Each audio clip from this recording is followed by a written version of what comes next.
This is Beverly Hills. And here come the Beverly Hillbillies.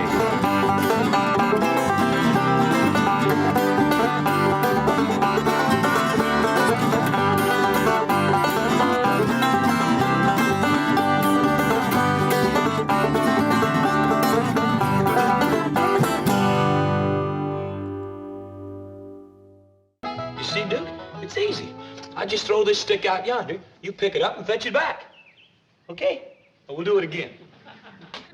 Go on, boy. Get it. Fetch it, Duke. Fetch it, fetch it. All right, I'll show you. Just once more now. Now you watch.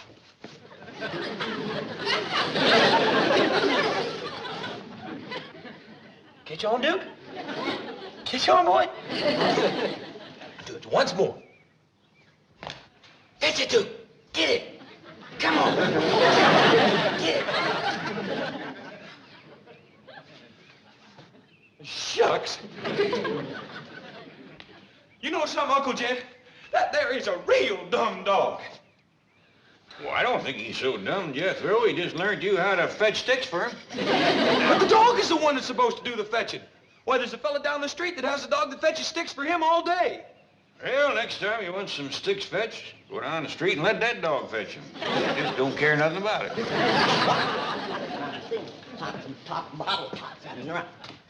Jed, do you want some victuals today? I do, Granny. I've worked up a right smart appetite fetching sticks for old Duke. See, Jed, that's the trouble around here. The critters are taking over. Elly May has done made pets out of everything but my pickled turnips. What's we gonna do for victuals? Hey, I remember something Mr. Drysdale told us when we first moved in here. What's that? He said anytime Granny didn't feel like cooking, there was some folks that'd fetch food over to us. Here in Beverly Hills? Yes, ma'am. All you gotta do is call them on the telephone and tell them what you want. Well, doggies. That's mighty neighborly. You recall a name, Jethro? Let's see. Caterer.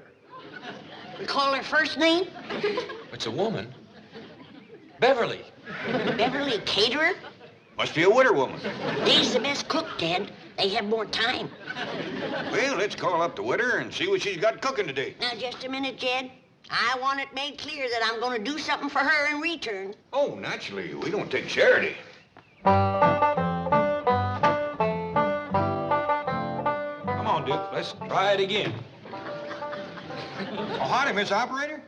This here is Jed Clampett. I'm wanting to call a widder caterer. Beverly's a Christian name. I don't rightly know what her late husband was called. Anyway, she's the one that cooks the food and takes it around to folks. Yes, ma'am, that's it. Beverly Caterer. Oh, caterers, is it? More than one. Looks like the widder's got some young'uns to help her. That's good, Jed. Most times they leave home, just when you... Well, thank you, ma'am. What was that you saying, Granny? I was saying that most times the young'uns leave home, just about the time that you're... Well, howdy to you, Miss Beverly Caterer. This here is Jed Clampett. Sounds like a right friendly woman. Howdy, Beverly, this here's Granny. I'm a widow myself. And I was just saying to Jed, it's nice when the young'uns stay home to help you. So many times they leave, just when you need 'em most. I'll let you women folks talk about the victuals, but first I just want to say if you ever need a fence mended or well dug or any heavy work at all, you just call on Jethro and me. Now, here's Granny. Beverly, what you got on the back of the stove this morning? I don't want to put you to no extra trouble. Huh? Well, me, I'm partial to baked possum, but we'll take jowls or fatback or sow belly, any kind of meat'll pleasure us considerable. What's that? Bunch of nuts. Well, you can send them along. And I'll tell you right now, the critters will get the bulk of them. Now tell me something we can do for you, honey. Do what?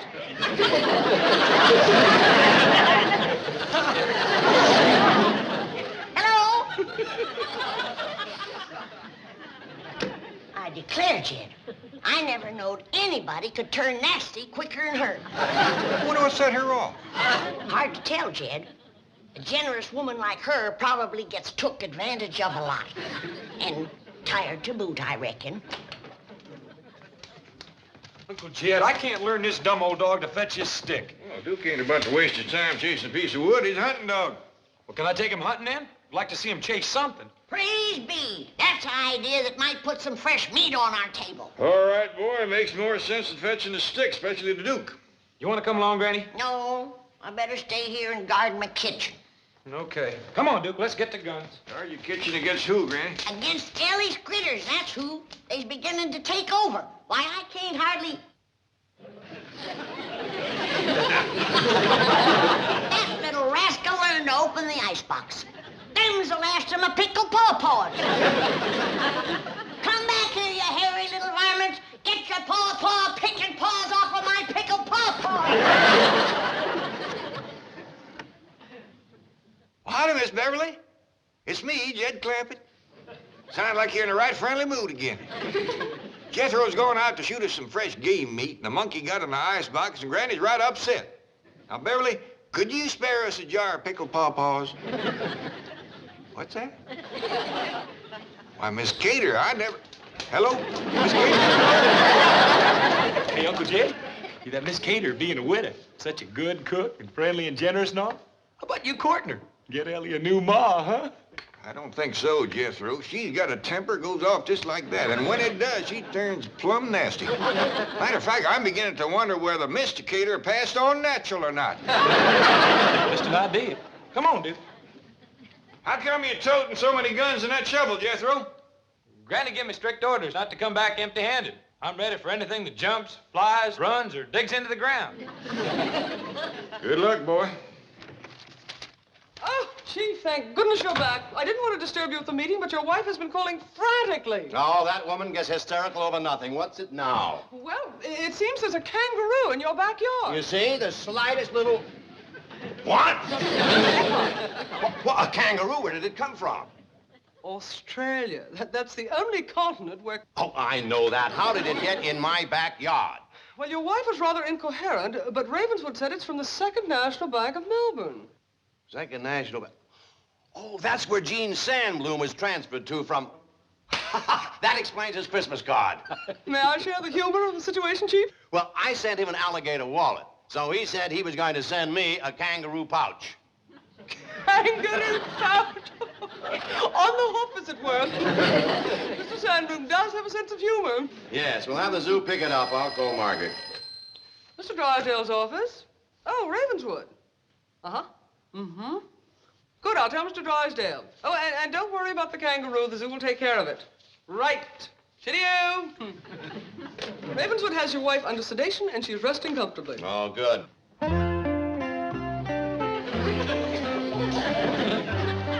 Here we are. A bit of mutton and Yorkshire pudding should hit the spot. You may be from down under, but we're all part of the empire. Oh, drat. The zoo must have already come for you. Oh, I'm gonna cook up a rabbit stew. Soon as Jethro shoots me one or two, then we'll all sit down to the table and we'll eat, and we'll eat.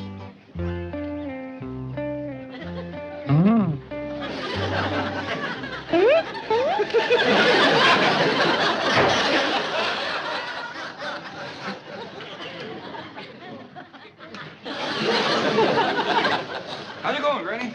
Jed, did Jethro leave to go hunting yet? Yep. Well, he needn't have bothered. There's a jackrabbit out back that high.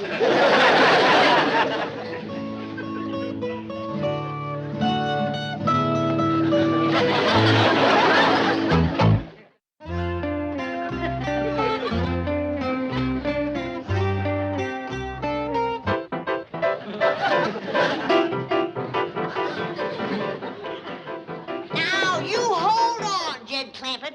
I tell you, I ain't touched a drop. And there is a giant jackrabbit out in our backyard, and it is this high.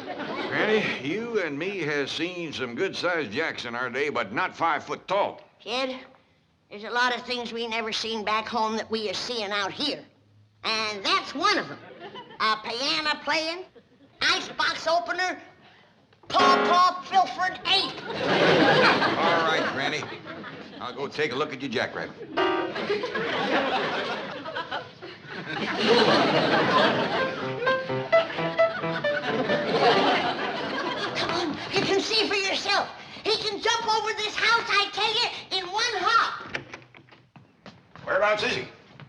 I don't know.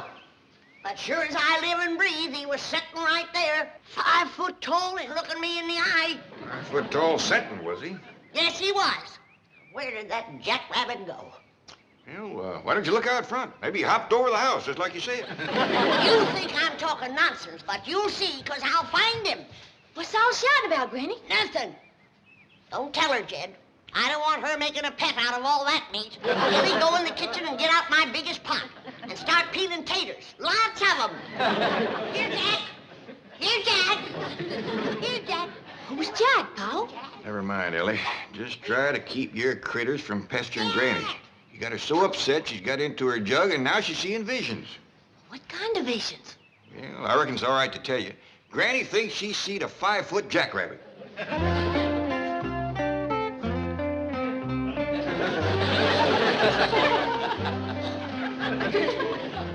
Howdy, Mr. Jackrabbit. The weather's turned off real nice, ain't it? There's some mighty fine clover out there on the lawn if you want to fatten up. I mean, if you're hungry. Just don't you go away. There's somebody I want you to meet. I'll be right back. Jed, come a running. I found him. Come quick.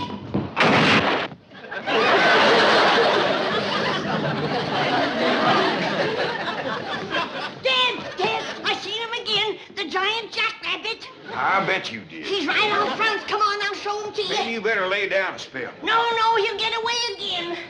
All right, I'll take a look.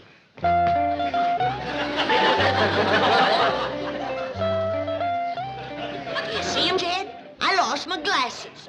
But he must be out there somewhere. Well, yeah, I see him.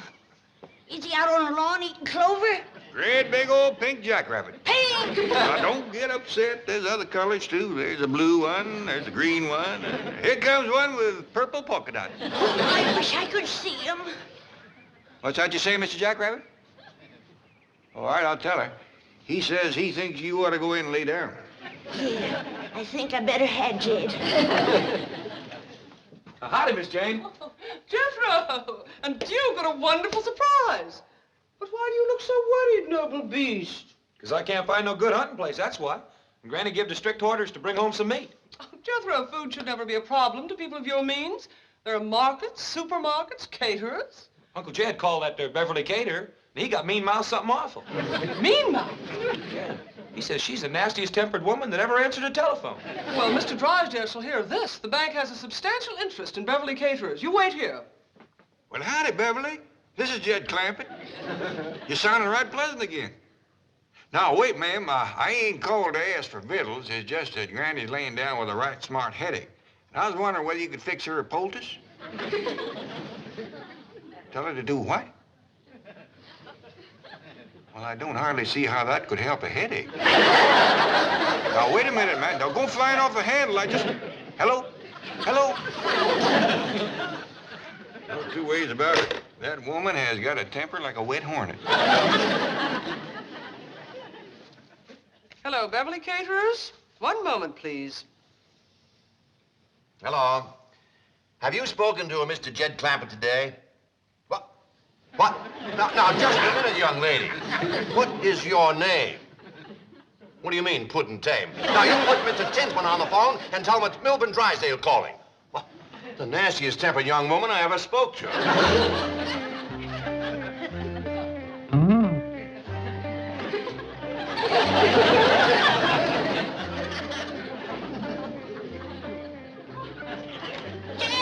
Jed, come quick. He's back again. He went outside there. Go look quick, Jed. Who's that, Granny? The giant jackrabbit. Oh, him again. All right, where's the jug? What jug? The jug that rabbit keeps coming out of. The jug gave you that headache. I ain't touched the jug. I busted my head running into them curtains. Yeah, sure. They'll do it all right. Now, I gotta catch that giant jackrabbit. Where's my shotgun? Well, Jethro's got it out hunting. Well, then we gotta catch a snare and put a snare out for him. Granny, wouldn't you rather lay back down and let me bring you a nice big cup of black coffee? Now, I'm gonna catch that big giant jackrabbit whether you help me or not, and I don't care. I'll help you. All right. Now, you get me a nice big stout rope and put some bait in the snare. Yeah, Yeah, take about 2 dozen carrots for a rabbit that size. Now you're thinking straight. Yeah. Just took me a while. Jethro. A restitution is about to be made. Yes. Now, give your Uncle Jed a message for Tell me. him that the young woman who was so rude on the telephone will arrive in person to offer her abject apologies. Yes. And tell Granny she needn't worry about food. The young lady will also bring with her a truck full of delicious piping hot viands and an assortment of tasty beverages, all of which will be offered at your pleasure. Yes. Have I anything else to say, Miss Hathaway? No, Chief, I think you've said it all. That sure is going to make Uncle Jed and Granny happy. Thank you, Mr. Drysdale. Not at all. Glad to do it. Jethro, don't you think you should reward me for my efforts? Well, all I got with me is a nickel and 2 pennies, but you can have that. There are other ways for a handsome young man to reward a young lady. There is? Yes. Tell me, do you enjoy kissing? Well, I like to kiss girls. Well, then, I'm going to close my eyes, and I want you to enjoy yourself. Go ahead, Jethro. Enjoy yourself. I am. Get out of here, you shameless vixen! Yes, ma'am. Come on, Duke. Thank you for the kiss.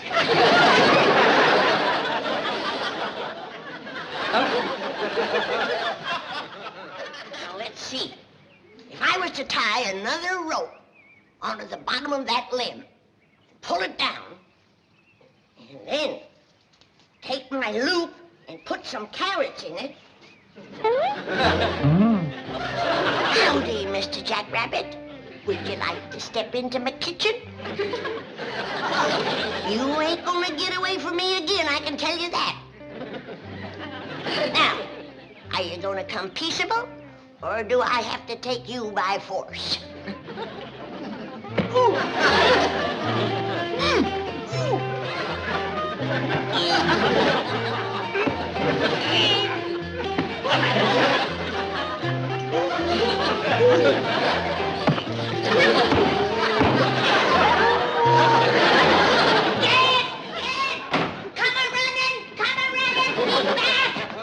Quieten down, Granny. What's the matter now? The giant jackrabbit. I had him cornered, but he fist-fought me.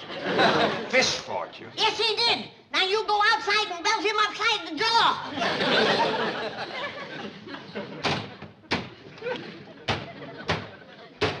Granny, where are you hiding them jugs?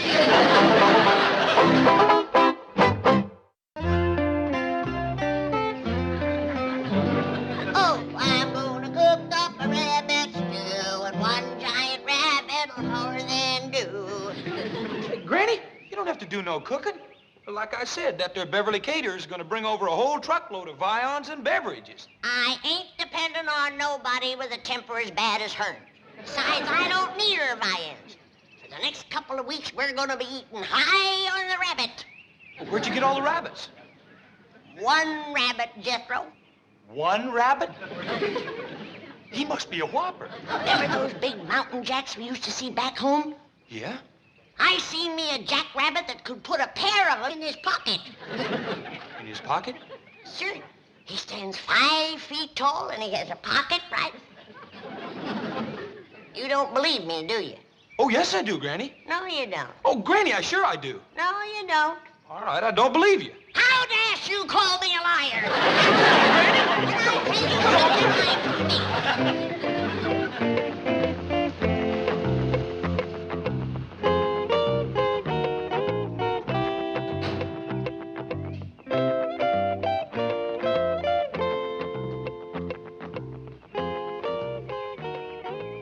Mr. Tinsman, do I have to face Mr. Clampett all by myself? Yes, you do.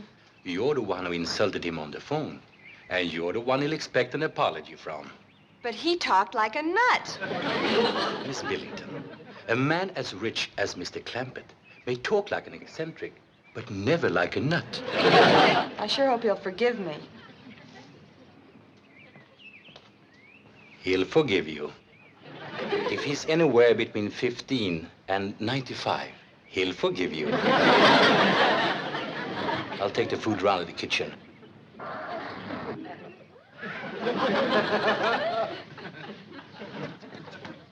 Is Mr. Clampett at home? I'm Jed Clampett. Come right in. This little fella don't say much, but he's right smart. Mr. Clampett, I'm here to apologize about the way I spoke to you on the telephone earlier today. Oh, you're, Beverly Caterers. Yes, sir. Oh, you're a deal younger than I figured. He prettier, too. Thank you. I'm awfully sorry about losing my temper when you called. Oh, now, I understand. Woman works hard all day cooking, doing for others. Young'un's hanging on her apron, she gets a mite waspish. And you not having a husband to help. Yes, that's right. I don't have a husband. How many young'uns you got? Young'uns? Helping you with the cooking and fetching over to your place. Oh, help. Well, let's see. 7. 7? Well, you must be from our part of the country. Got started young, didn't you? Well, come on. Granny be wanting to meet you. She's out in the kitchen.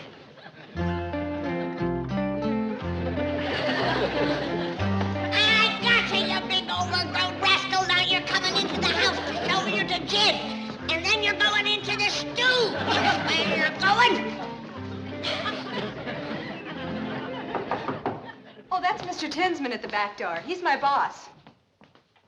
Come in. I'm Jed Clampett. A real pleasure, Mr. Clampett. I'm Bill Tinsman. I hope everything has been straightened out and the Beverly Caterers will always be welcome in your home. Why, you bet you're lying. This is a mighty fine young woman. She says you're her boss. That is right. I own Beverly Caterers. What the dickens you say? Can you do that out here? Why, of course. Mr. Drysdale holds a small mortgage, but as soon as that's paid off, she's all mine. Now, that don't take the ham off the hog. Jed! Now, Jed, you can see I ain't been at no jug. Now, these folks is Beverly Caterers and Bill Tinsman. These are the ones that does all the cooking. I hope we can cook for you, Granny. You can commence with this one. I caught him, now you can cook him. Why, you little varmint, you untied my giant jackrabbit. Giant jackrabbit? Yes, my giant jackrabbit. That's what I wanted you to cook for me. He stands about 5 foot tall, has brown eyes, and a pocket right here. Now, don't you go away. I'll go get him for you. We'll be back directly. You all go in the parlor and let the little fella play piano for you.